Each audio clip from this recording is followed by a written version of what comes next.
Hello friends, today we are going to discuss section 37 and 38 Indian Penal Code. Section 37 Cooperation by doing one of several acts constituting an offense. किसी अपराध को गठित करने वाले कई कार्यों में से किसी एक कार्य को करके सहयोग करना।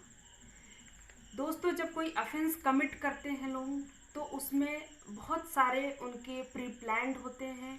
कौन सा अफेंस है, अफेंस के नेचर पर डिसाइड होता है कि क्या क्या प्लानिंग होती है और कौन कौन से एक्ट कमिट करने से पहले होते हैं।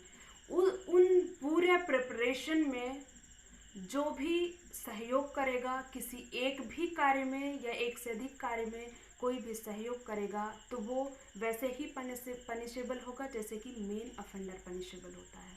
उसके कार्य का अमाउंट उतना ही होगा, अमाउंट जो भी हो, लेकिन वेटेज उतना ही होगा जितना मेन अफेंडर का होता है।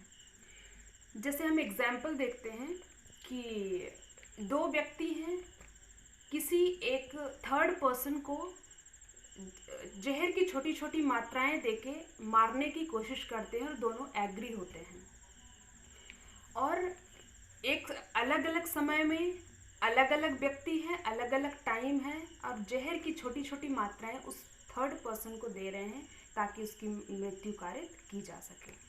अब वो व्यक्ति एक दिन छोटी छोटी वो जहर की मात्राएं खा खा करके इतना कमज़ोर हो चुका होता है, उसकी शक्ति इतनी क्षीण हो जाती है कि एक दिन उसकी मृत्यु हो जाती है। तो वो दोनों लोग, ये मैटर नहीं करेगा कि लास्ट में किसने विष दिया था या जहर लास्ट में किसने दिया था या किसके जहर से उसकी मृत्यु कारित हुई, वो दोनों ही एक ही एक्ट के लिए पनिशेबल होंगे जो कि हत्या होगी। मर्डर के लिए दोनों व्यक्ति पनिशेबल होंगे। इसी तरीके का एक और हम एग्जाम्पल देखेंगे। दो जॉइंट जेलर होते हैं, संयुक्त जेलर होते हैं जो कि एक कैदी का 6-6 घंटे का संरक्षण भार रखते हैं और उन 6-6 घंटों में वो खाना देने के लिए आबद्ध होते हैं, लीगली बाउंड होते हैं उस कैदी को खाना देने के लिए। लेकिन वो दोनों ही अपनी ड्यूटी में उस कैदी को खाना देने में लोग करते हैं, साशे लोग करते हैं और दोनों एक दूसरे से मिले जुले हैं, एक दूसरे का सहयोग कर रहे हैं उस व्यक्ति को मारने में। तो वो दोनों व्यक्ति, वो ज़रूरी नहीं है कि वो व्यक्ति एक जो लास्ट टाइम उसको खाना दिया उसके एक्ट से ही उसकी मृत्यु हुई हो तो वही बस पनिशेबल हो। इसमें दोनों व्यक्ति एक ही ऑफेंस से पनिशेबल होंगे, मीन्स कि उसकी हत्या कारित करने का ऑफेंस के लिए पनिशेबल होंगे। ऐसे ही एक नेक्स्ट एग्जाम्पल है जिसमें कि दोनों अफेंडर का प्री मीटिंग ऑफ माइंड नहीं होता है। एक जेलर होता है जो कि कुछ दिनों तक एक कैदी को भूखा रखता है, इसके बाद उसकी जगह पे उसका सक्सेसर आ जाता है, दूसरा जेलर आ जाता है, वो उसका संरक्षण भार रखता है और वही एक्ट उसके साथ वो दूसरा जेलर भी करता है, उसे खाना देने का लोभ करता है, ओमिशन करता है।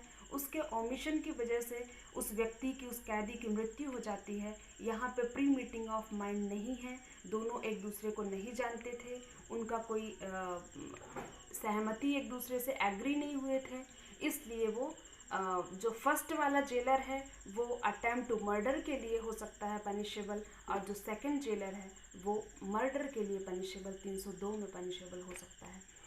नेक्स्ट सेक्शन हम देखेंगे सेक्शन 38। सेक्शन 38 है आपराधिक कार्य से जुड़े व्यक्ति अपने अपने कार्य के लिए दोषी ठहराए जाएंगे। हर व्यक्ति अपने कार्य के लिए दोषी होगा।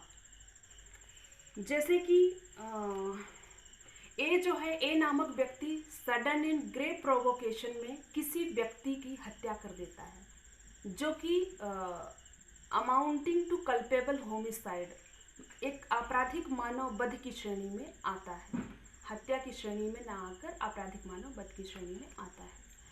और उसी चीज़ का फ़ायदा उठा के जिस व्यक्ति की का मानववध उसने ए ने किया है, मीन्स आप समझ लो कि वो सी नामक व्यक्ति है जिसकी हत्या हुई है, जिसका कल्पेबल होमिसाइड हुआ है।